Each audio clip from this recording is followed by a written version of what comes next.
We are back. Yes, I'm your host, Isaiah. Welcome to the O&B Puckcast. It's episode number 283, brought to you by FlyersNittyGritty.com, Summit Adjusters, Jim South Street, and featured on HockeyHotStove.com, the hottest hockey form website out there. If you go to Hockey Hot Stove, check it out. Go to the homepage, scroll down, you'll see the O&B Puckcast insignia, and it'll link you to all of our YouTube shows. And of course, tonight we are once again streaming live on YouTube. And while you're there, if you could subscribe, hit the like button, of course, and hit that notification bell, we really do appreciate it.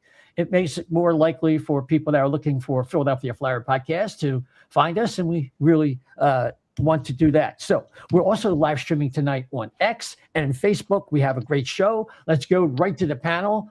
Chef B, you get the opening thoughts tonight. Yeah, well, the leading up to the break is when we talked to you last, and we thought, hey, they need to get like 7 or 8 points to make this whole success. They need to win tonight, and they need to win. They win tonight convincingly, I think, or otherwise, I think you're going to go into the break here with doubts, and that's never good on a hockey team. So, but I can't wait to talk to our guests about it. And, I think it'll be an interesting conversation. We got juniors coming up, so it'll be fun, too. Yeah, absolutely. The great Dan Silver weighing in.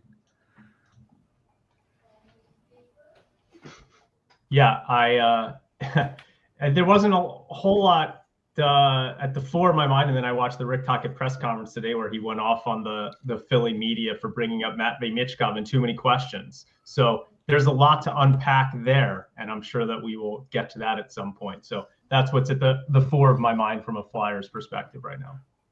Oh, absolutely. Hey, before we bring on Lyle Richardson from SpectorsHockey.net, make sure you get that .net.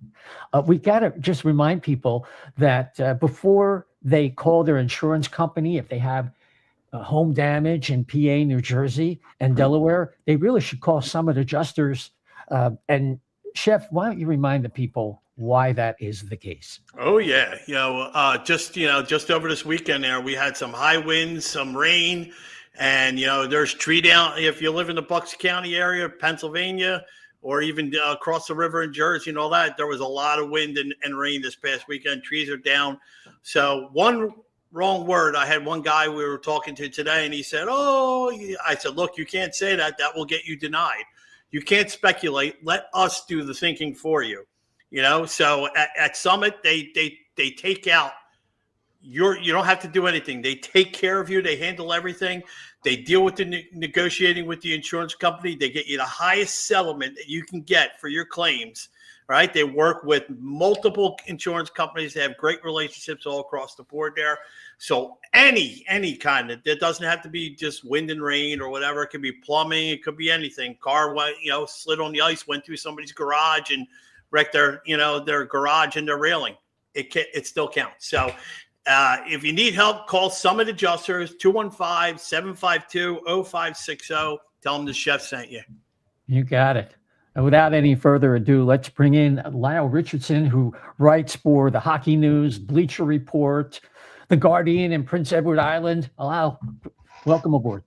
Oh, thanks for having me back on, guys. It's always a pleasure. Yeah. So I think, we've been talking on the show, and we thought it would be a great time to have you on. I mean, it's always a great time to have you on. But right now, it just seems like the trading season in the NHL, between the fact that you have so many teams that have cap space, you have so few teams that are going to have UFAs out there in the market that are going to be really desirable. It just seems like it's the right environment for all these trades to occur. And of course, we saw the movement of Quinn Hughes and recently, Mason Marchment. And right before that one, who's the other big player? Yeah, right. So, I just wanted to get your feel for how this is going to play out. Of course, we're in a trade freeze right now until the 28th of this month. And how do you think between the Olympic break and from the Olympic break to the trade deadline, how do you think that's all going to play out? Well, I think we're going to see, it's basically two trade deadlines, if you will. I mean, once we come out of this freeze on December 28th, we've got up until about the first week of February before we hit the Olympic break. And I would say January is going to be an interesting time to keep an eye on. I mean, we actually saw, earlier this year, this January, we saw, a couple of major trades take place in late January. And it would not surprise me if we see an increase in activity before then. Some teams try to kind of, avoid the trade deadline rush and try to make some deal, beforehand. And then once we come back from the Olympic break, I think we've got about 2 weeks, and then so basically you'll be hitting the ground running by that point. Though of course will be a roster freeze in place during the Olympic break as well, and teams will not be allowed to talk to each other. Blah blah blah. Wink wink, nudge nudge. Yeah. But at the end of the day, But at the end of the day, I mean, we will see, whatever quality talent is still available by that point.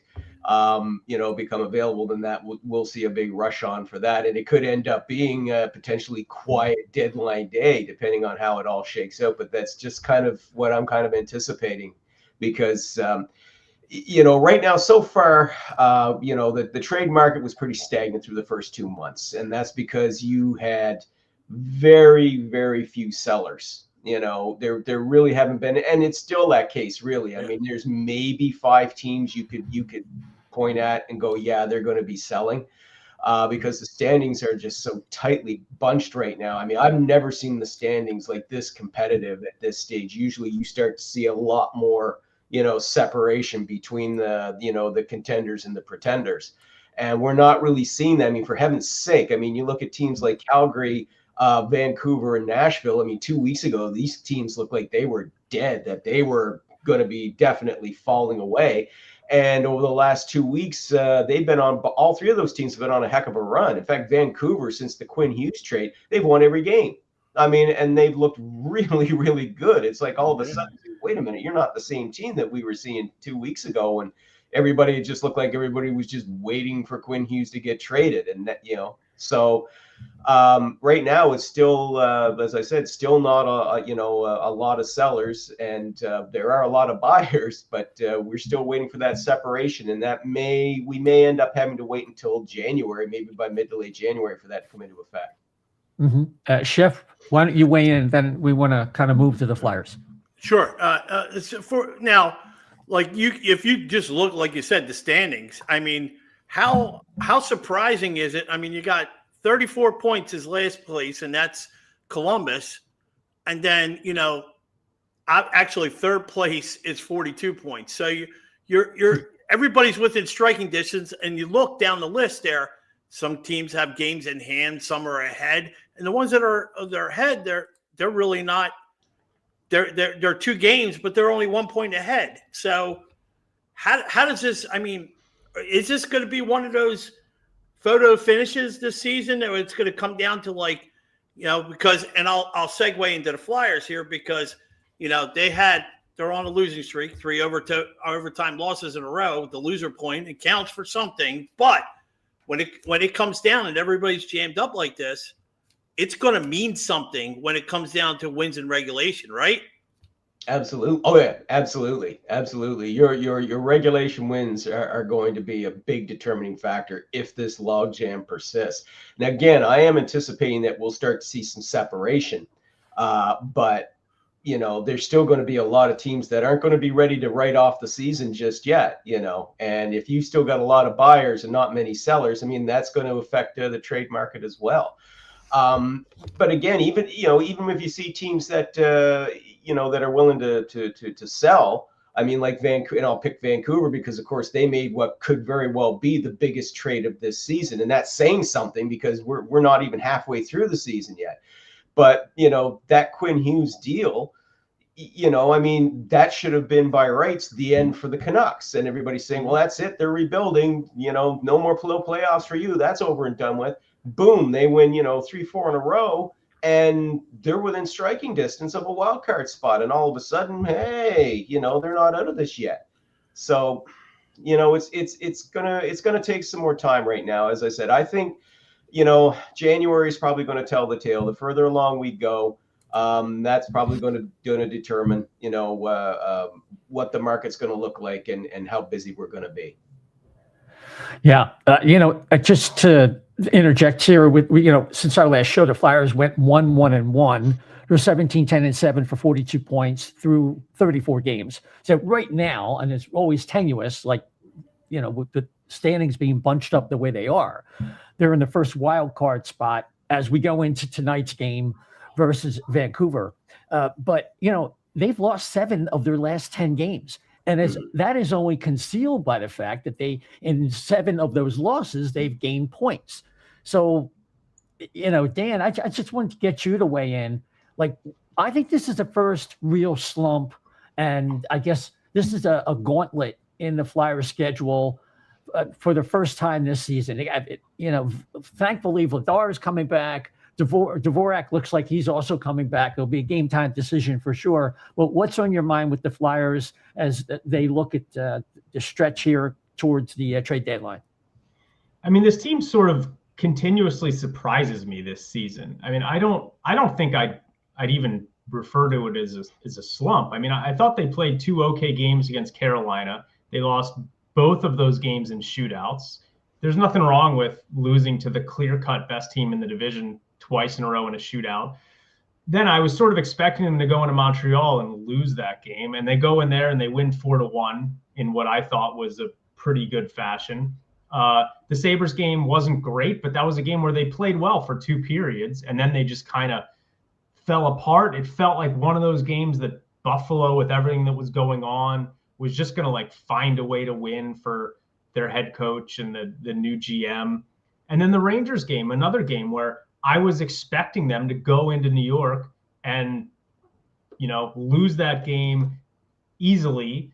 And they come out, I thought they played pretty well in that game for, again, large chunks of the game. And then they sort of gave it up late and they lost in a shootout again. But I don't know, this team just constantly surprises me in a way that Flyers teams in the past have not really surprised me, in the way that they rebound in games that I'm expecting them to not do very well in. I think a lot of it has to do with, I think the defense has been actually pretty darn good now that Risto is back and York and Drysdale have been good, and Sanheim, has always been a solid, consistent contributor. So, from a gameplay standpoint, I think I've just been more impressed than I thought I was going to be this year from the Flyers, and even through what you call a slump. I think they've been playing fine hockey, maybe not full games, which they need to start doing, but I think they've actually been playing pretty decent hockey and been resilient in a way that I haven't seen Flyers teams recently be. So. Yeah, that is Lyle. That's Nadia Katamich. He has a couple cats. Loves the show. She's always a big contributor. So I'm a cat owner as well. They will drop in some from time to time. Yeah. And then we have Feline Biles, also the other cat. Yeah. So So Lyle, what's your take? I mean, you've watched the Flyers from afar. I know you cover the entire league, and you probably have some perspective that us that are kind of like fanatics, if you will, which is actually fans is short for fanatics. Well, what's your kind of objective look at the Philadelphia Flyers based on your expectations? Well, I mean, coming into this season, I mean, I expected them to be competitive, but not a playoff contender because, of course, the whole focus is on the rebuild. But what we're seeing, obviously, right off the bat is the Rick Tocchet effect. I mean, you talk about the defense getting better. Obviously, having Ristolainen back in the lineup helps, and you mentioned Drysdale and York are playing better. But I think that has a lot to do, obviously, with Tocchet's coaching, and he's got everybody buying in. We're obviously seeing some, like Sean Couturier is playing well. Having a veteran like him stepping up, and again, having him buy in, I mean, that helps a lot as well. But also, I mean, Vladar, I mean, your goaltending has significantly improved since last season. Erson's getting better as well. And it obviously helps that the D is better. I mean, when you're a goaltender, I mean, yes, you can stand on your head and do it, and be outstanding, but you still need to have a solid D in front of you. And that's obviously played a role. But Vladar, I mean, has, he's really stepping up and proving that, hey, I'm not a career backup here. I'm starter material, something he wasn't going to get an opportunity to do in Calgary with Dustin Wolf there. So there were those factors. it's just kind of curious is to just to kind of determine what the mindset of management is right now. Are you staying the course and just let things see how things play out, or if you're still in the thick of the chase when the trade deadline approaches, are you going to be a buyer, and if so, how big? How much? What are you looking for? How much are you willing to part with? That's kind of what I'm wondering, because right now. They're exceeding expectations. This is great. The fans are excited. It's good to see. You're seeing progress. Obviously, there's concern about Michkov, but that we all know that's tied into kind of how his physical conditioning when he came to camp, and the expectations obviously that Tocchet has for him. He wants him to play a more complete game. And if you're going to play for Rick Tocchet's team, you're going to have to be prepared to play well at a 200-foot game. But so far, I mean, if you're a Flyers fan, you have to at least be happy with what you're seeing so far. I mean, even with this slump that's going on, you can take comfort in the fact that, you're picking up some loser points all along the way. It's still keeping you in the thing. And, you a 2 or 3 game win streak, and you're shooting right back up into the standings here. I mean, my team is Montreal, and I mean, they had a horrible November. Absolutely horrible. It looked like, oh, here we go. They're going to collapse. But, they've had a better December and make a move on Friday to improve their defense and their defensive game and their center play by picking up Philip Danault. And all of a sudden, now they're challenging for first place in the Atlantic. I mean, whereas a week ago, it looked like they were going to tumble right out. In fact, they were sitting outside of a wild card berth about a week, 10 days ago. That just goes to show how crazy it is right now with the standings. But in terms of the Flyers, you have to be happy with what you're seeing so far, but I'm just curious as to what management's real direction is going to be for the rest of the way this season. Are you sticking to the plan, or are you going to deviate a bit? And if so, how much, if you're going to try and push for a playoff spot? Yeah, I think that the overall approach is going to be, if they're going to go and make a big move, it has to be for a piece that's going to be here. That's part of their overall plan. And that makes sense. Anybody could come up with that, but I think that is the case. I think they're willing to maybe part with their second or third round draft pick for a Band-Aid, as long as that Band-Aid is going to be here next year and solves a problem like Dvorak. He solved a problem for 1 year. If they could get a guy, and I would not be surprised, you probably heard the rumors too. I think they've been looking for more center depth most of the season. Like a lot of teams are. It's just a level of player that they're willing to settle for, and I think the operative word there is settle. So I think they essentially want to stick to the plan, but they're not going to blow it up. I do think they would be open to a younger defenseman who could make a big difference on their power play, and I would look toward maybe like Buffalo with Byram or Power, and Buffalo might be interested in Owen Tippett. And now, in light of the Tyson Foerster injury, would the Flyers still be willing to do that? I don't know. So, I think I agree. Sorry, I didn't mean to step over there, Isaiah. But I agree. And I mean, thanks for reminding me about Foerster's. I mean, God, how could I forget that? But I mean, Foerster's his injury is going to be an issue going forward here, and how you cope and adjust to that, because that is a significant loss. I mean, now they're not saying he's out for the season. I mean, they're getting into the semantics. They did change that. They did change that. It was 2 to 3 months, and now they decide to get the surgery, and they say 5 months. And so unless the Flyers make a deep playoff run, he's effectively gone for the season, unless they have this Cinderella path, and all of a sudden we find ourselves in June, and here he is doing his Mark Stone invitation. Stranger things have happened. There you go. I was just going to say that too. You don't do that anymore now. You can't do that anymore. But Jeff, go ahead. But no, go ahead, Jeff. Oh no, I was just going to say, you took the words right out of my mouth there, but if there's a slight chance he's going to come back, that kid's a competitor. If they do make the playoffs, he's going to sit there. He's going to cheat on the side of getting into the playoffs, because I'll tell you what, if there is a chance, God, would love to see Ristolainen in a playoff run, because I think he would just turn into a different app. A lot of these guys on this team have never seen the playoffs, so that would be very interesting to see how they react, because they look like they all have that makeup to be playoff playoff players. You know what I mean? The ones that rise. And that's a point that you made that I think is a very interesting one. I mean, there's some players, and you mentioned Ristolainen, that their type of game is made for the playoffs. Yep. They can handle the heavy going of the playoffs. And Ristolainen would be a perfect example of that. And the type of game that Rick Tocchet gets his players to play would work well very well in the postseason. Not that it doesn't work well in the regular season, it does, but for a much more, as we all know, that the playoffs, it's a heavier game, if you will. And so if they get in, hey, I mean, they're I don't see them making a cup run, but then again, 5 years ago I didn't see my Habs going to the final either. So there you go. Anything can happen, obviously. Yep. But if they could get in there, they could make some noise, maybe and maybe steal a round or two. But but that's kind of getting ahead of ourselves right now. Yeah, it's just a question of where are they going to go from here? How are they going to cope? Yeah, with Foerster's absence, and just whether they can whether the media types in Philadelphia can stop bugging Tocchet about Michkov. I mean, I think the path for this team to make the playoffs is if Dan Vladar can continue the play he's had, because honestly, right now, like, he looks to me like a Vezina candidate. Like, the way that he has played for this team so far this season has been spectacular. And I think that if he can keep this play up for the rest of the year, that you're looking at a potential playoff team.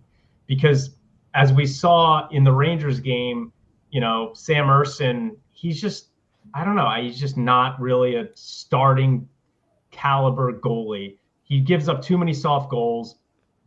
And Vladar has just been amazing this season. He to me has been the number one story for the Flyers. As good as Trevor Zegras has been, as good as much offense as Christian Dvorak has supplied, you could sort of have seen it coming a little bit for Zegras. And Dvorak has been very good, but Dan Vladar he's been the story for this team so far. He's been unbelievable. And if he can keep it up, I think they're a playoff team. If he can't, I think they're probably not a playoff team. So that maybe sounds, too simplistic, but that's what it boils down to for me, because I think at this point, we know the defense is very solid. And with Risto back, I think that the defense is going to be better than average the rest of the way, barring sort of more injuries. The forwards are just sort of mediocre. I don't think Michkov is going to magically turn it around mid-season. To me, the thing he really has to work on is his skating and his pace, and that's not going to magically improve during the middle of the season. I think that that's going to be kind of like an off-season thing for him. So if anything, I think maybe Zegras slows down a little bit. So I would think that the forward group rest of season maybe would perform a little bit below what they've been performing at. The defense maybe at or a little bit higher. So it's really about Vladar for me. Yeah. I think and just to emphasize that even to a greater extent, Dan Vladar is 10th according to Money Puck in goals saved above expectations. And one of the problems that the Flyers are having right now is Sam Ersson is starting to drift down the same chart, as one of the poor, in that category. And right now he's like a minus 1.1, but recently his play has really not been as good. I think you could make a case like maybe five games ago that he was actually facing tougher chances. So what we're worried about is, and what I'm concerned about is, Dan Vladar has never played more than 30 games. What's this going to look like by game 45? And then their power play is a mess again. And so, and the other thing is, like Dan said, they played Carolina to 2. They got 2 points over the weekend in 2 losses to Carolina. The problem is they lost 4 out of the 6 periods, and by a whole lot. They were really outplayed. So this is why I'm saying it might be a bit of a slump for them. But I guess, like Lyle, like you said earlier, if you came into the season and you thought, okay, we're right before Christmas and the Flyers have the first wild card spot, what are you bitching about? Yeah, I think most Flyers fans would probably have taken that, considering how low the expectations were coming in. So I mean, it's still competitive. It's a good sign. I mean, the issues that you're raising obviously cannot be overlooked. It's going to be interesting, as I said, to see how management's going to address that going forward. But it's going to be interesting to see, and I agree with Dan. I mean, how Vladar plays, that's going to be crucial. If he can really, keep this up over the course of the season and play, because as you pointed out, Isaiah, he hasn't really played more than 30 games a season. If he can handle that heavier workload, then they should be in pretty good shape despite the other issues. So again, it'll be interesting to see how things unfold. But of course, also you've got that 2.5 week break in February for the Olympics. And that's going to affect a lot of teams too. You're going to see teams that are going to have gone into that break, going to be red hot, going to be trying to kind of get that mojo back. And then you'll have clubs that may be struggling who might actually benefit from that 2.5 week break. And, because when you get back in, let's face it, it's going to be just a sprint, down the stretch. Now you're into the stretch run and you've got about 7 or 8 weeks. So yeah, it's going to be very interesting to see how that break affects, a lot of the teams, especially those that are pushing for playoff spots. Mm-hmm. So are there any players? I know you had an article today in the Hockey News. You had one, I guess, yesterday in the Bleacher Report. You got to go to at Spector's Hockey on X, and I assume on Bluesky. Yes. Right. So check it out, because you're always, you're like an aggregator of all these pundits and so-called insiders for the trade chatter. And it's so convenient just to go there on your site, and you pick up everything in case you can't catch every little podcast or news article. You can go to Lyle. He's got them all in the, one spot at spectorshockey.net. So are there any big names that, like on a board, that you've compiled, or is it too early, or it's just some names that come to mind? It's funny you mention that, because every month I do a trade board of the names that I've noticed, based mostly on, if they've come up in the rumor mill for Bleacher Report. And so, obviously the biggest name, and this player's been number one on my board for months. He's very rarely slipped off, and that's Rasmus Andersson of the Calgary Flames. He's the player I consider the most likely to be traded. I know that the Flames, as I mentioned before earlier, that they have improved, but there's still that feeling that if they haven't gotten any closer to a playoff berth by the trade deadline, that they're going to move him, and it will be a high asking price, and there will be a lot of teams that will pay it, because he's a right shot D-man who plays in all situations, and those guys are, they're like top 6 centers. They're like gold in the trade market. So that's a guy that I expect is going to garner a lot of attention. The thing is, the question with him is, do the Flames shop him as just solely as a playoff rental, or do they try to see if they can work out a sign and trade scenario so they could get him a better return? So that's the one guy for sure, that I would keep an eye on in there. In terms of other names, I would say keep an eye on Buffalo's Alex Tuch, because his situation is interesting too. Now, what's thrown the monkey wrench into all things, into everything, is the change in management a week ago.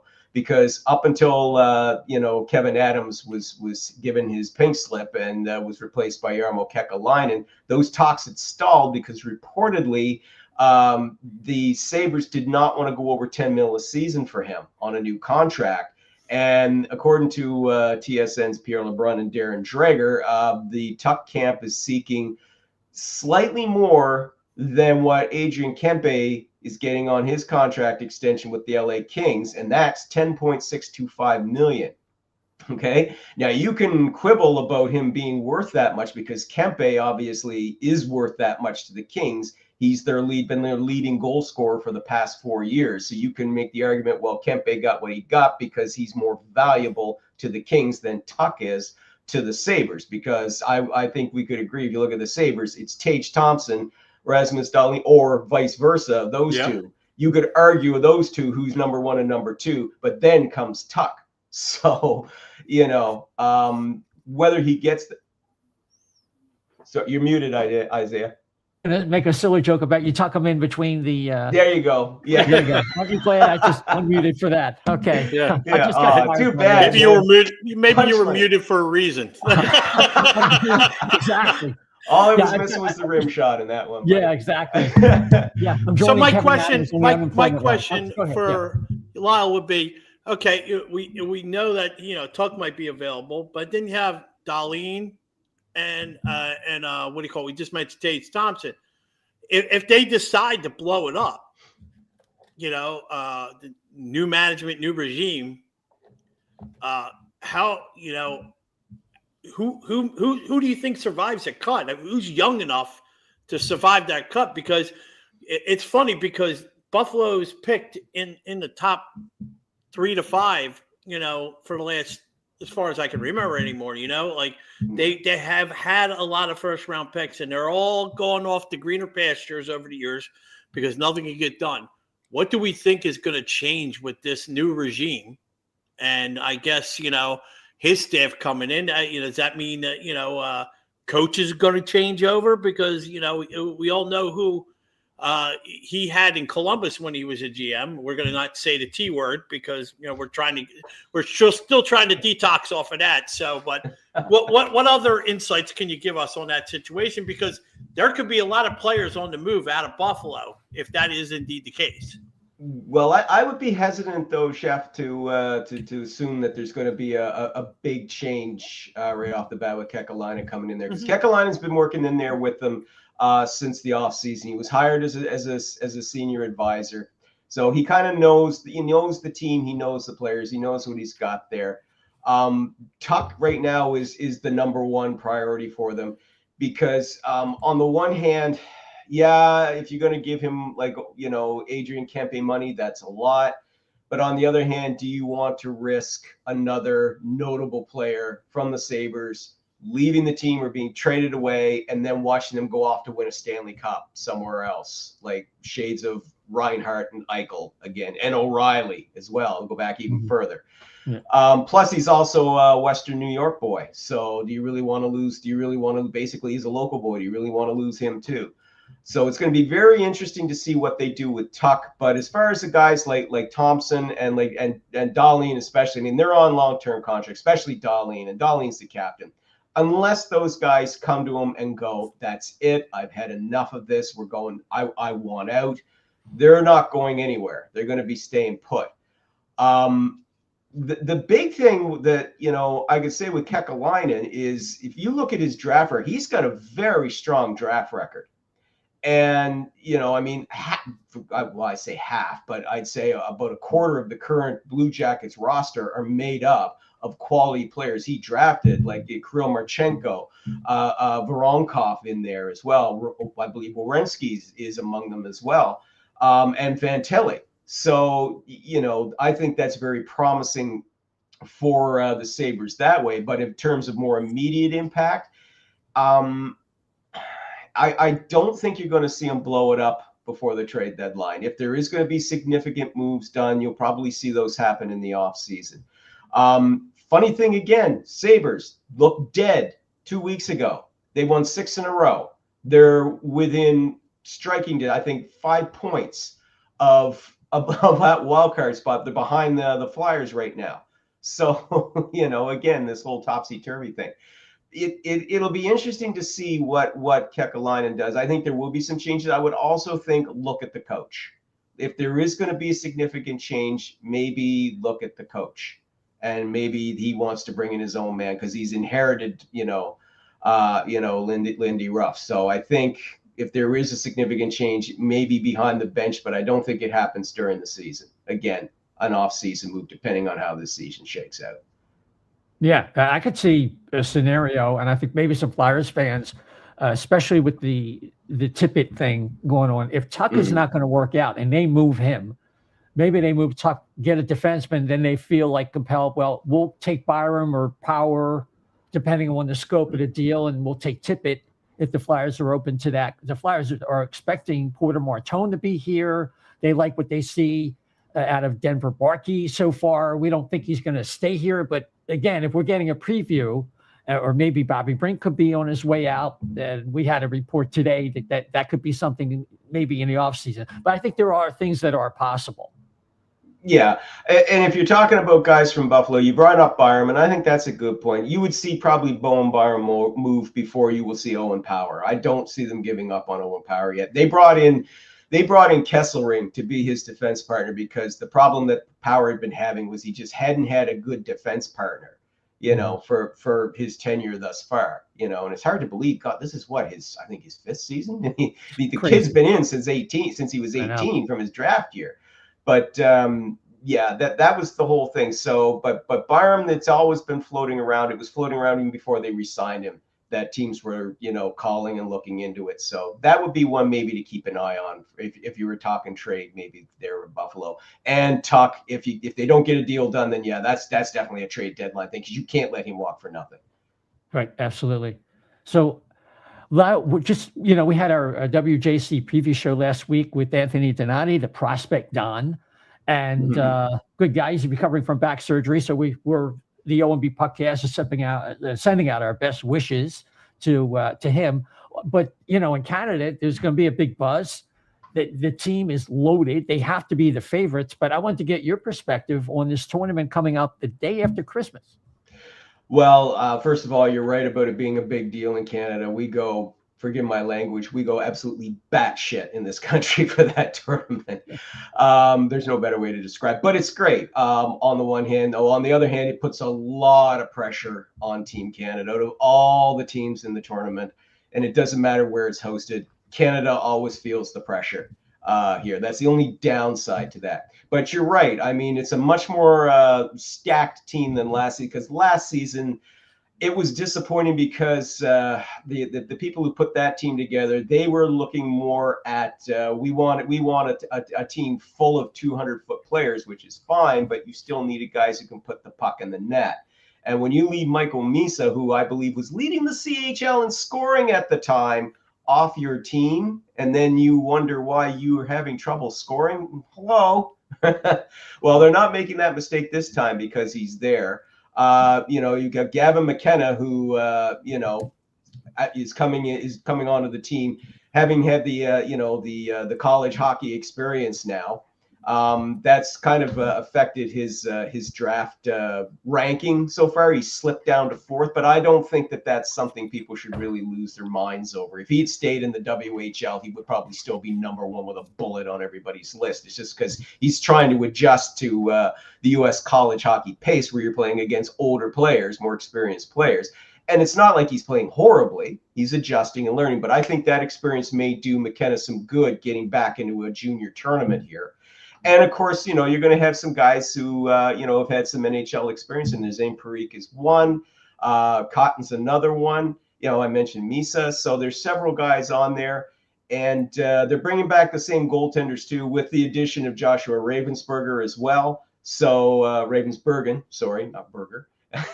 So, I mean, it's going to be a much more potent team. But again, they're going to be facing the pressure. Canada hasn't won gold now in a couple of years. So, that's just going to add more pressure. But it should be a very, very entertaining World Junior. And I will say this, the Americans, because you're defending champs, you guys are the team to beat. So that's going to that'll make the rivalry even more exciting. Mm-hmm. Yeah, Dan, I know this is a tournament you really look forward to, and of course you had a lot to say last week about this matchup. Yeah, I mean, what Lyle said about people in Canada going batshit about the tournament, I mean, that's how I feel like I go about this tournament. It's so exciting, and just especially because we just don't get to see these kids play on the same stage that much before they get to the NHL.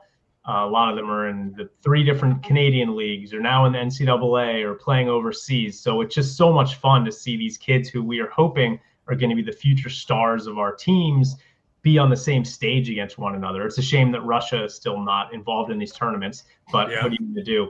So it's exciting. I mean, as Flyers fans, I think we are all extremely excited to see what Porter Martone can do this year, probably on the first line.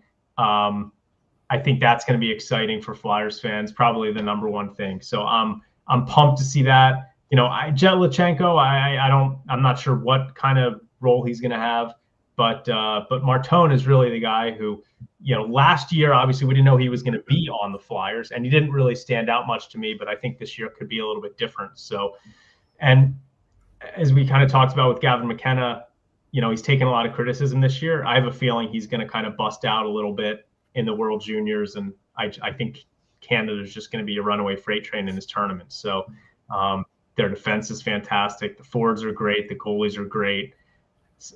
So that's the story is going to be, can anyone compete with that team? I don't think so, but I guess we'll see. Jack Berglund's been really good in the pre-tournament games for the Flyers. He's a guy that got a lot of buzz last year as a potential middle six center based on what he was doing in international play, and then he kind of quieted a little bit. But if he can sustain what he's done in the pre-tournament games and the tournament games, that'll be something also for Flyers fans to watch. Mm-hmm. So do you have a ranked order of what you think, how it's going to play out? Lyle? For the World Juniors, you mean? Yeah. No, not really. I mean, I go into this sort of open-minded too. I mean, I covered them, the prospects in that for Bleach Report for a number of years. And, even though I'm not doing it now for them this year, I kind of handed that duty off. But it always seems to come down to, it's Canada and the United States. Those are really the big two. Sweden in there as well, the Finns, you can kind of keep an eye on them as well. And, Switzerland and Germany, you can't turn your back on those guys either, because, they can always surprise you, and often do when it comes to international tournaments. They can kind of be your dark horses in there. But ultimately, the way it's been shaping up over the last several years, and especially with Russia not in there, if Russia was in there, obviously I would be including them in that same group as with Canada and the United States. But let's be honest, over the last 10, 12 years or so, it's mostly been the showdown everybody keeps looking for is Canada versus USA.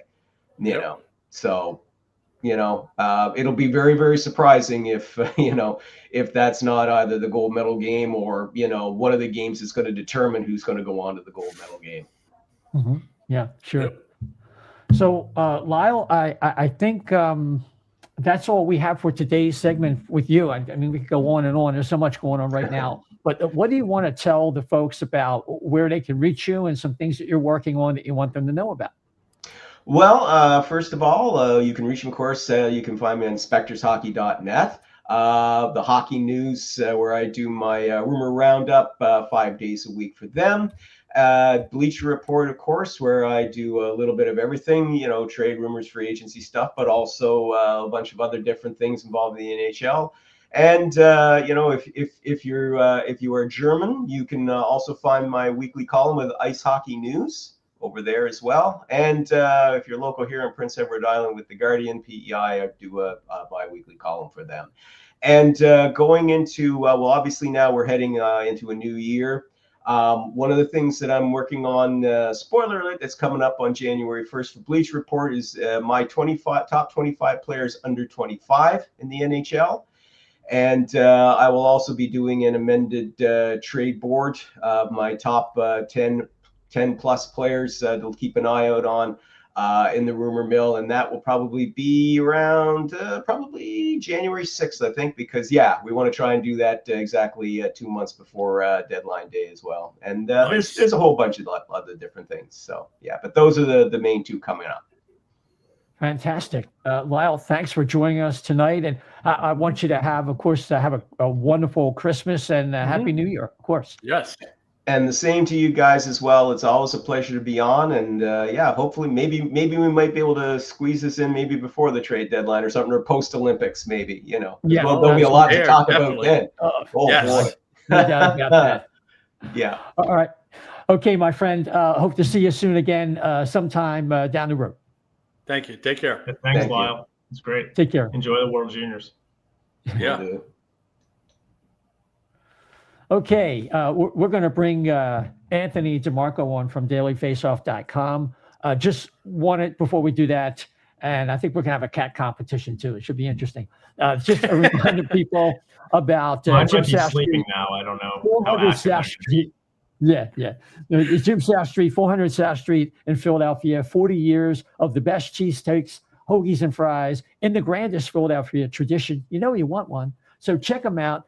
Jim's South Street, 400 South Street in Philadelphia, PA. Check them out. Tell the O&B Puckcast told you to check them out, and maybe might have a little surprise for you. Okay, Jim South Street, 400 South Street, and we are joined from dailyfaceoff.com. Anthony DiMarco, you are dressed for the winter. You're getting ready for the WJC. Yes. I see. Yes. Yes. I just got in from a snowstorm, which is why my psycho cat is being very needy. So yes, he always has a word to say when I'm out of the house for quite some time. But yeah, we're getting a nice little snowfall here, and I apologize for being a little fashionably late, but it was because the roads were not too kind. Perfect timing. Good timing. We were just wrapping up with Lyle from SpectorsHockey.net and had a good conversation about the league in general. And we honed in on the Flyers and the WJC. And, it's my contention is that the Flyers are kind of going through their first real rough patch, having lost 7 of their last 10 games, even though in 7 of those losses, they did get a point. But you see some of the cracks in what they're doing with the power play. If they have to rely on Sam Urson, he's kind of going and leaking oil. Where do you see the team right now? Well, I mean, look, I hate to always go back to this, but if I look at it from a macro scale, I predicted them, I believe, to finish in the second wild card spot. And I believe they're in the first wild card spot right now. And I know they have the least regulation wins, I believe, of any playoff team in the Eastern Conference. But this is kind of where I expected them to be. Like, if we start diving into some micro details, obviously we could talk about things that I wasn't expecting, pleasantly surprised, disappointed on.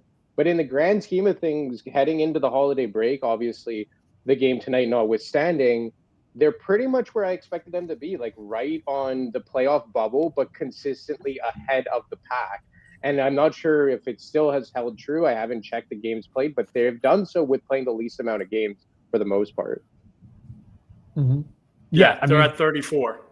Yeah, exactly. Okay. So, yeah, I mean, obviously there's some concerns 100%, but in terms of a macro evaluation of the team, more or less where I expected them to be when I made my prediction to start the year. Gotcha. Dan, you look like you want to make a comment about something there.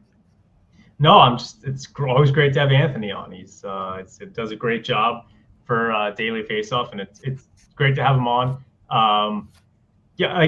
For me,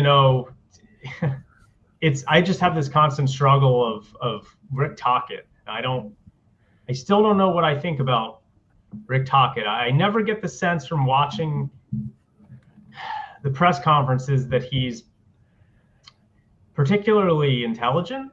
I don't ever watch him and think that he's saying things that are like super insightful or anything like that. Today was a strange one because one of the things that I've really appreciated about him is that he's never gotten frustrated about people asking about Mishkov. And today, man, did that dam ever break. Yeah. Because they asked him, 4 straight questions about Mishkov, and then he just he had it. He said, guys, like, Dan Vladar has been great this year. Jamie Drysdale's really improved his two-way play. Yorkie's been great. And then you saw like how he talked about Denver Barkey after his debut, and Denver Barkey was great in his debut, and I love Denver Barkey. Like, you guys know that I've got a signed Denver Barkey London Knights jersey. Like, I'm so happy about the way he plays, but then you contrast that with how he talks about Michkov, and it's like, okay, Rick, there's like photos of the GM and the president of hockey ops picking up this guy's sticks at the airport. Like, if you don't understand why people are obsessed with Mishkov and hoping that he's going to become the superstar, and you could tell it wasn't just today that he was annoyed by it. How he went off made it clear that he's been annoyed about this for a while. So I'm trying to reconcile the fact that, like, yes, the team is playing better than I thought. And Anthony, we talked about earlier in the show before you were on, like, they're more resilient than I thought they were going to be. Like, games I thought they were not going to play well against Montreal, in Montreal, or the Rangers game. Like, they've been more resilient than I've thought. There's a lot of things that have been better than I've thought. But for me, the bottom line is that this team is not going to win a cup, and they're not going to become perennial cup contenders if they don't develop a few like elite talents, right? And so for fans, Mishkov is one of those. Obviously, Martone might be another one. But I just worry a little bit that Tocchet is sort of really souring on Mishkov a little bit. I think it can all be taken care of if he goes out this offseason and trains like a monster and comes back and his skating is like improved like Bobby Brink's skating was. But I was just a little disappointed in the press conference today and how he handled it, when also combining with the fact that I haven't really been impressed by a lot of the stuff that he's said in general. Well, look, I think a lot of things could be simultaneously true. Like, I'm very lukewarm on Rick Tocchet as a coach. I think he is an excellent communicator. Like, I've seen him up close and personal twice or three times in Montreal at morning skate. And I am impressed with how he communicates on the ice, in really good shape. He's a hockey guy, right? A hockey bro, as a lot of newer generation hates. But sometimes being a great communicator is more conducive with being an elite assistant coach. And I think that Rick Tocchet proved during his time with the Pittsburgh Penguins that he is probably one of the better assistant coaches, like a John Stevens, who we knew all too familiar 20 years or so when he was with the Flyers. And he's won, 3 Stanley Cups as an assistant coach since leaving the Flyers for the Kings and the Vegas Golden Knights. All that aside, I think in Tocchet's defense, and I'm just playing devil's advocate, he just came from a situation in Vancouver where the Vancouver media and fan base were constantly focusing on the individuals. Horvat versus Miller versus this. Is Quinn Hughes staying? It's a circus out there. So he's had to deal with these individual fires and like people concentrating on players being bigger than the team. All this while he coached them to a first place finish 2 years ago, and he won Coach of the Year. So maybe there is just some holdover resentment from him where he's just like, but we're playing well. Can we not just talk about the team, this and that? But to your point, Dan, he can't be that tone deaf. Like, I think, full stop, I think everyone kind of downplayed, and maybe the Flyers included, downplayed how tough of a character Matvei Michkov is, which is fine. Like, breaking news, 20-year-old Russian hockey player is a bit of a dick. You know, it's like, I'm not worried about it. And you consider that he lost his father and the problems he had in Russia and whatnot. But, I was speaking to a GM the other day of a team, and he literally told me just like, well, now they're realizing why he fell to them at 7. Like, he didn't fall to the Flyers at 7 for no reason. Like, I live in Montreal. People are still bent out of shape about David Reinbacher. Now, maybe not a bit less because they have Demidov, but people were freaking out and still are. But it's because there were character issues. And look, I don't like the way he's used Michkov. I think that he has not been the best for him at times. But to the same token, when the team is playing very well, like, I put myself on that team. And let's say if you're Zegras and you're Konechny and you're Cates or whoever, and you guys are chugging along and you're consistent contributors, but all you hear about is Michkov this and Michkov that and Michkov this and Michkov that, and the guy's kind of a dick, you're probably just like, but excuse me, like, could we like piss off with this now? So Tocchet kind of has to walk that fine line of not hampering the kid's development, because you're right, it is paramount. If Matvei Michkov isn't Kaprizov, Kucherov light, they're in big trouble, even if Martone and Foerster are who they think they are. But you also can't do it at the expense of playing favoritism, because I think we could objectively say that even if Michkov was getting more deployment, he isn't playing well for his standards. And I think that it's a very dangerous line to toe. Like, and you saw the way Tortorella handled Michkov, and I think people probably missed that, where Tortorella was more of a guy where he would bench you, he would hammer you publicly and all this, but he also would be like, you're my most talented guy, you're going out there. But he was also dealing with, let's be honest, a significantly weaker team than Tocchet has at his disposal. Specifically just with the additions of Vladar, Dvorak, and Zegras. Like every addition that Briere made over the summer has been an impact ad. Yeah. So now if you're Tocchet, you're saying, but we're playing objectively decent hockey on most nights, and you have other weapons that are playing better. Like, am I going to kick sand in the face of the other guys just to prop up this guy? And so it's this weird thing, Dan, where I think everything you said has validity to it. And it's a tough situation for all involved because many things can be true at the same time. Mm-hmm. Yep. Yeah. Chef? I mean, I'm not. Yeah, go ahead. Yeah, I'm sorry. Go ahead, Dan. Go ahead, Dan. Go ahead. Finish your thing. No. I was just going to say, like, I don't know if, and obviously, Anthony, you have more insider knowledge than I do. I mean, I'm not ready to just say the kid's a dick. Like, I don't, maybe that is true. I don't know. Maybe the players think that. But, like, I do think there's a certain component of, like, look at what Sean Couturier and Travis Konechny have done this year, which is basically nothing. And I still think those guys get treated a little bit differently. You do not have to tell, and not to cut you off, Dan, you don't have to tell me about Sean Couturier. I set a fire on Twitter a month ago because I said fourth line center every day of the week, and Charlie and I joked about it, or when I saw him in Montreal, because we disagree on it. And I'm just like, I am sorry. I will never be sold on Sean Couturier being anything more than a decent third line center at 5-on-5. But even Travis Konechny, like, to me, Travis Konechny is Brendan Gallagher with a bit more skill.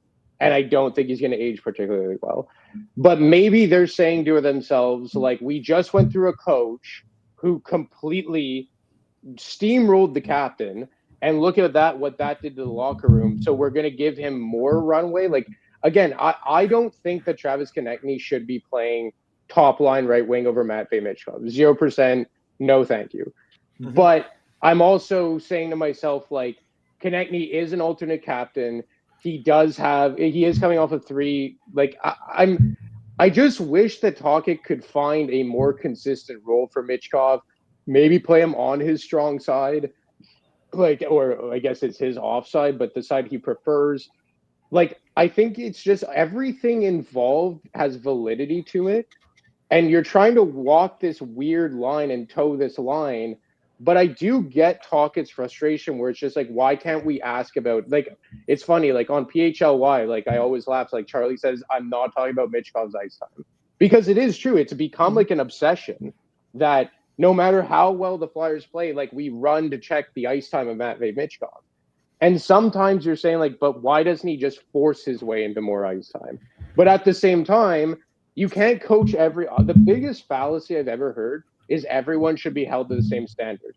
That's BS. Yes. That's not true. Right. Like, if I'm playing and my buddy is 15 times better than me, he should get more leeway. And I think John Tortorella was the best at that, honestly, where, like, Travis Konechny would be a donkey on back-checking sometimes, but he made up for it on the offensive side of the puck. So I think Tocchet is struggling on how to appropriately coach Michkov while also respecting the other teams or the other players on the team who have more, I guess, cachet with the locker room. Gotcha. Yeah, I think with Michkov, I think he's the last 5 games, I guess it's been 5 or 6 games since Anthony's last been on. He's gotten a little bit better. He's showing a little bit of improvement.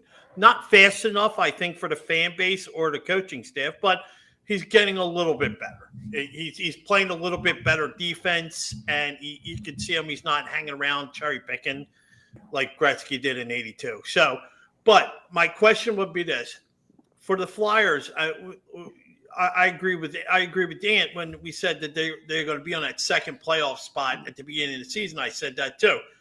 How important is this road trip now? Do they need to come back with 7 points in order to make this a successful road trip? Because if it seems like with everybody jumbled up, if they get behind now, they need to put a stop at this little mini slump they're in, and they need to really take like a good hold of this whole Western swing here and do something significant, or otherwise they're going to be in a hole they can't get out of, I think. Oh, 100%. Like Isaiah mentioned, they've been able to gather a decent amount of points in losing efforts, which I guess speaks to their resilience, but also speaks to the fact that maybe they're not quite as good as their record shows. And, I was speaking to someone with the Flyers off the record a week or so ago, and he admitted just like, yeah, we're probably not as good as our record shows. But at a certain point, like the results are the results. Maybe they're a team that are just always going to be able to squeeze out that extra little bit more. They're always going to squeeze that little bit more. And look, guys, against the Rangers, like that's on Sam Ersson. Like, I'm sorry. Like they lost that game because of Sam Ersson. And like, I'm not like Sam Ersson's part of the team and all that for sure. And their power play and consistent offense beyond Trevor Zegras is an issue and all that. But yes, to your point, Chef, is like they need to they've kind of gone through a rough stretch where they've hung on here, but they have to start like a game tonight against Vancouver, who has been playing very well since the Quinn Hughes trade, to their defense, or to their credit rather. Like these are games you need to win because obviously they're going on their annual out west trip because of the Disney on Ice, but they have done a good job of putting themselves in a good position to win. But you also have to keep an eye on the fact that you only have 10 regulation wins out of 17. Like you have to be mindful of the fact that you probably won't have many of the tiebreakers if you cut into a situation where you are bundled up with like the 7 and 8 seeds. So I think they've done a good job to this point. Now it's about just making sure you take advantage of a good start and don't take your foot off the pedal. Yeah. Mm-hmm. So, I mean, I think the dichotomy between what the Flyers would look like as a playoff contender and a team that may fade away is expressed by who's in goal. I mean, that's where we're coming to. I mean, that's a just had, if I could say his name, shot on Saturday. That was just a bad. I mean, you're square to the shooter and it goes right through you, and it's killer, absolute killer for all the mistakes they made, a lot of giveaways. You get on the team, but you have Vladar in that they win the game and they got 2 points in regulation, and that's.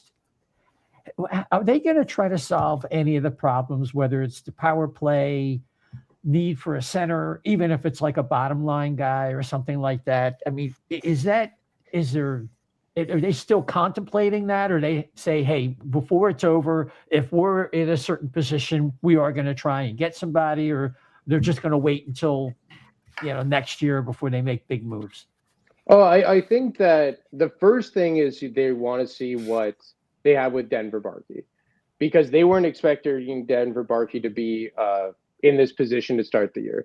I think they fully expected him to spend the season in Lehigh Valley, but to his credit, he's played very well and surpassing Alex Bump even in terms of a call-up. And to be honest, if they needed an offensive shot in the arm, like purely offense, and Dan could speak to this better than me, he probably was the better recall than an Alex Bump. And I think that he has proven that in just one game, as the same person said to me. But I think after let's say coming back from out west, the sample size that was given to me was 6 to 8 games. I think once they know what they have in Denver Barkey, they will have a better idea of what they're going to look for. Like, okay, do we need to go out and find a Tyson Foerster replacement? If let's say they are a playoff team come the deadline. If Barkey is that version of himself, you could probably say, you know what, we're just going to focus on finding a bottom line center or just a center in general. But if Barkey isn't that, and you don't want to have Grundstrom or Grabenkin or who have you in the top 9 taking that Foerster spot, maybe you start looking around the league for a Kiefer Sherwood or a left wing that could plug that similar hole. So I think a lot is going to depend on where they're at come the deadline, and which goes without saying, and what comes of the Barkey experiment, because that is something that they weren't expecting. And look, it's just one game, but he certainly impressed and had eyeballs pop. So, I mean, obviously the fourth line is an issue as well. I think Hathaway being the main culprit of that. I think Nick Deslauriers has been playing probably better hockey than he has than maybe his first or second year since being here. But you also want to keep Grabenkin in the rotation, and Grundstrom struggled in besides Zegras, but he's been mostly a pleasant surprise as well. So, I mean, yeah, that's I think there's a lot of questions that need to be answered. But if Barkey can be a consistent middle six contributor, then you could really target fixing that fourth line. And I'm as big a fan of Barkey as anyone.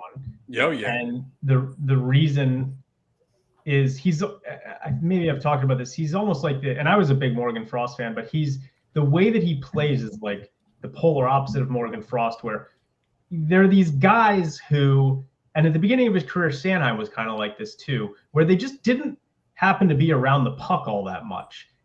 For whatever reason, they just wouldn't kind of get involved in the game, not around the puck. Denver Barkey has always been a player who the puck follows him around. And that's where he's never going to become an offensive contributor, I don't think, like a Braden Point, right? But like the similarities in the puck following them around are very real. And you could tell from the start that the way that Denver Barkey plays, he's in and around the puck. He's got skill. He's got a motor that never stops, and he makes plays. And you saw that in the first game, right? He picked up a few assists because he was around the puck when, other guys weren't, and he made the correct pass. Now,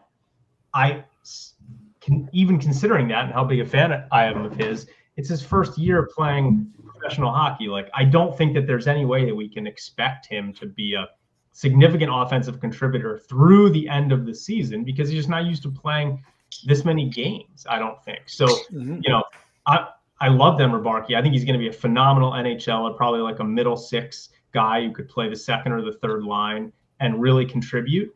But I don't think that he's going to be a guy you can rely on. I think the question is going to come down to, like, how much do you want to give up for the future to try and improve this year when, I don't know, is this team a cup contender? It seems somewhat unlikely. We talked earlier, Anthony, for me, it's all about how Vladar plays the rest of the year. Like, if he keeps playing the way he is, I think they're a playoff team. Maybe could go on a little playoff run. If he doesn't, I don't think they're a playoff team. But I think Barkey's got a really bright NHL future ahead of him just because of the way that he plays the game. But I don't know if you can sort of rely on him to do that for the rest of the season. Yeah, Chef. I would just say this about Barkey. His play isn't similar to it, but as Dan has mentioned in the past, he's very reminiscent of Mike Richards, where he has had success at every level. Like, he has the same tenacity and the same, I guess, drive that makes him like that. It reminded me, like, play totally different, style totally different, but that will to be like the demand, I guess the attention on the ice. It seemed like that's the way he was, and I see that with him. He commanded a presence every time he was on the ice the other afternoon, and I thought it was, why am I noticing this young kid so much? It's not the camera. It just happened, like Dan said, he happened to have the puck, and I thought that was refreshing because, we don't have a lot of guys that command anymore, the presence or the puck. Yeah, I don't think I've compared him to Mike Richards, but it's interesting because I've heard a couple people say that. I don't think their playing styles are all that similar. I don't think not at all. I don't think, Barkey's not as aggressive as Richards was, but I think from a leadership perspective, there's a lot to be said there, right? Because Barkey was on a very good London Knights team and he was the captain, and Richards was around the puck a lot. I think Barkey's a better skater than Mike Richards. I don't think he's as a tenacious a guy like a Brady Martin is, that, where the Brady Martin, Mike Richards comparisons would come in. I think Barkey is a little bit of a different player, but I think the leadership qualities probably you're going to find are probably pretty similar between those two guys. Yeah, and the thing is, his details are excellent. He seems to know what to do, with the puck without panicking. He's a hockey player. And it's that right. I mean, he's the coaching that he got from London in enhancing what he probably had natively. And he's a really exciting player, so much so. And Anthony, I almost forgot to mention this. He had a great article today, dailyfaceoff.com. You want to check it out about the Flyers looking at the Minnesota Wild, if not today, maybe during the offseason. And Barkey might figure into that equation. Yeah, so I mean, a player that I had long thought, not because he's not a good player, but just a guy that I thought that may get forced out here eventually, is potentially Bobby Brink. And it was mentioned to me several times that Barkey could maybe be that internal replacement for Brink in long term. And look, Brink is an RFA, and maybe well, it's not maybe. Eventually, when you guys have like Barkey and Martone and Bump, to say nothing of let's say Van Zaghi or Murtag, the Flyers have a lot of wingers coming. It would be brilliant if one of them could be a center, but we are in this situation. And Brink is the guy that, again, I like Bobby Brink, but I just think that like he's the one that, even if it's from like a stature point of view, would maybe be the guy that would get replaced by Barkey. And Minnesota likes Brink. He's a Minnesota native. I know that the Wild and the Flyers have spoken quite a few times over the last year. Starting off with Marco Rossi last year, the price was too high for the Flyers. That was before they added Trevor Zegras. But then even recently, the Wild are looking to move Ryan Hartman, or were at least, now not so much after they executed the Hughes deal and still have some cap space left to show for it, with moving off of Marco Rossi. I believe he had a $5 million cap hit. So I don't know if there's a deal to be made right now, because as it was put to me, Flyers had a chance to get Ryan Hartman after Foerster went down. Obviously, $4 million this year and next. Probably not the most palatable thing or appetizing thing. The only way that I could kind of look at Hartman as appealing is that you could bring him in. He could play on the left wing of your third line. And he also is a centerman. And maybe that's your in-house replacement for Christian Dvorak next year, where you don't have to, let's say, re-up Dvorak, who's having a career year, and you have a built-in guy on a $4 million salary who could bridge you another year to a Luchenko, or a guy that I know that they're very high on right now, Jack Berglund, with Team Sweden at the World Juniors. So, but beyond that, I don't think there's a lot of traction there. I know Minnesota wants to kind of recalibrate things and see what goes on in light of this Hughes acquisition, and they've been rocking and rolling since then for obvious reasons. But yeah, I think that there's mutual interest with a lot of the Flyers players along with the Minnesota players, and I think the Wild in particular are in need of a right shot guy who could play in their top six, and Brink would certainly check that box. Interesting. So, Ant, do you have any thoughts? Because we're going to wrap up. We all want to watch the game, I guess. Back to WJC, it's a real big deal up in Canada. They are the favorite squad from listening to all the pundits, and we had a preview show last week. They're a stacked squad, and of course, the Flyers fans are going to be looking to see Jack Berglund. You mentioned him. Also, obviously, Porter Martone and Jet Lichenko. I think Max Westergaard is going to be there, and Heikki Ruhonen are going to be in Finland. So, what's your thoughts going into this tournament? Well, look, like Team Canada, obviously my home country, I'm going to be waving my flag as I always do. I actually attended some of the games last year in Ottawa. Luchenko, I'm obviously interested to see. He's been on an offensive hot streak since moving to Brantford. Martone, I think, is going to be one of the better players on that Team Canada roster. But I'm really curious about Jack Berglund, because he's a guy that they've brought up several times to me. I know the Flyers brass, or members of the Flyers brass, took in the exhibition game last week in Kitchener between Sweden and Team Canada, and they were raving about Jack Berglund. He was compared to me as a Michael Handzus. That was the comparison that was given to me, was Michael Handzus. I thought Eriksson Ek, they said that he probably doesn't have that nastiness that Eriksson Ek brings, but Handzus was the comparison. And it once again kind of lends itself to the notion of, like, if you have Luchenko and let's leave Nesbitt out because he's obviously a project, but if you have Luchenko and Handzus and Cates as your 1, 2, 3s, and they're all like 2, 3 centers, can that borderline elite talent up and down the roster on the wing make up for that? So that's the only thing that I would say to keep an eye on, is how Jack Berglund plays, because they really seem to be high on him. And you guys are older than me, so you could speak to what Michael Handzus was as a player more than I could. He was good. I liked Handzus. He was a little slow, but he made up for it in his hockey IQ, I thought. Yeah, good hands around the net, physical, good face-off guy, very reliable, the kind of guy who really shines in the playoffs, but he's not flashy. But you need guys like that. You need them. Yep.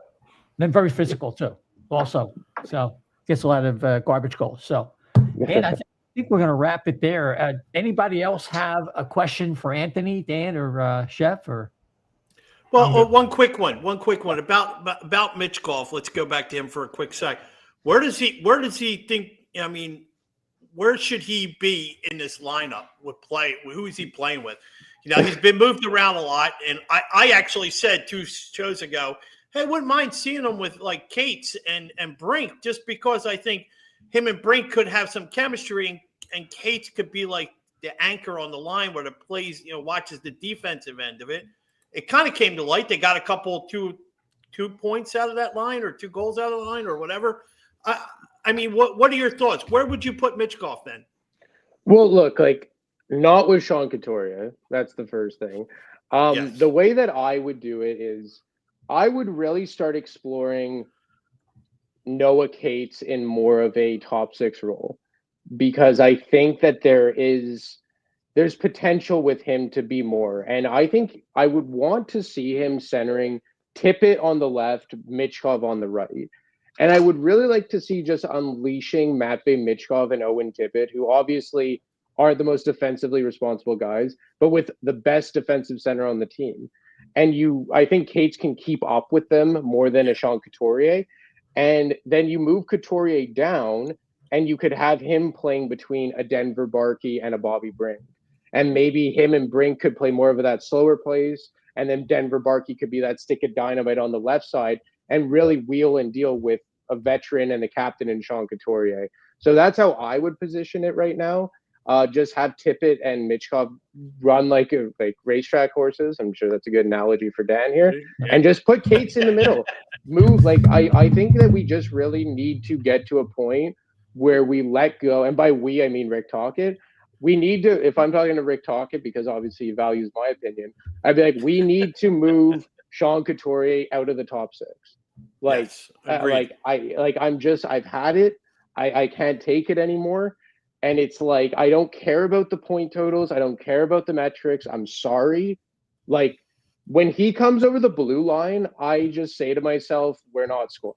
And maybe I'm being too dramatic there, but I would much rather see Noah Cates get those opportunities than Sean Couturier.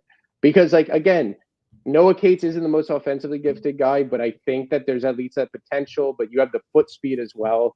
And, Tippett on the left, Cates in the middle, Mitchkov on the right. That's how I would go with it. I like it. Gotcha. Good news. Dvorak and Vladar are both in the lineup for the Vancouver game. So it's good to hear that. Yeah. So, people can find your work on X and on dailyfaceoff.com. Maybe you could fill in the folks what you got. I know you have this latest article at dailyfaceoff.com. What else can you tell the folks? Yeah, so every Tuesday and Friday. This week was a bit different. I was supposed to be off this week, but I shifted my Friday piece for Monday. I'm off for the rest of the week just for Christmas and the holidays, and then I'm back to a regular schedule of Tuesdays and Fridays next week and heading into the new year. So yeah, be sure to check it out. And also be sure to follow my colleague, Stephen Ellis, who will be on location. He's our resident prospect guy, and he does a phenomenal job. So check out Stephen's work as well. Fantastic. Yeah, his articles are great. I just heard he's a brilliant guy. Yeah, he does a great job. So, thanks for joining us tonight. Hopefully we'll see you on a regular basis. And we had that announcement, and we have hopefully coming up next week, we'll have one. But until then, have a wonderful holiday, and we hope to see you next week. You too, guys, and good luck to the Flyers tonight. Happy holidays to all of you. Thanks. Right, take care now. Okay, so gents, Dan, you want the last word tonight?